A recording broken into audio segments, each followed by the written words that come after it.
10,600 RTC బస్సులు ఉన్నాయి. ఈ ఆర్టీసీ బస్సులను క్రమంగా పూర్తి స్థాయిలో ప్రైవేటు సంస్థకు కట్టబెట్టేటువంటి కుట్ర ఒక వైపు జరిగింది. ఆర్టీసీ దగ్గర ఉన్నటువంటి అమూల్యమైనటువంటి ఆస్తులు,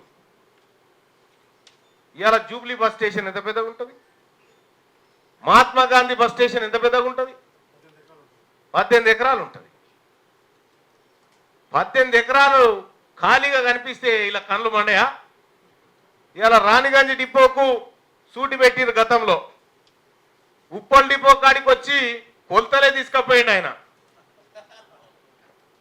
అప్పుడు కూడా నేనే చెప్పిన, ఈ కొలతలు కొలుస్తున్నారు ఆయన, జాగ్రత్త, వీళ్ళు ఉంచారు మింగుతారని చెప్పిన. ఆయనత యూనియన్లే లేవుగా అని చెప్పేసిండు ఒకటే దెబ్బకు. యూనియన్లే లేవు, మీరు ఏం చేసుకుంటారో చేసుకోపోరని 2019లో ఆర్టీసీ కార్మికుడు కడుపు గాలి సమ్మె చేస్తే, 52 రోజుల పాటు సమ్మె చేస్తే ఏం జరిగింది? ఎవరి ఆ రోజు ఆత్మ బలిదానం చేసుకున్నటువంటి ఆర్టీసీ కార్మికుల ఆత్మలు ఏమైనా శాంతించినాయా? ఇవాళ జరిగిన చర్యలకు ఏమీ లేదు.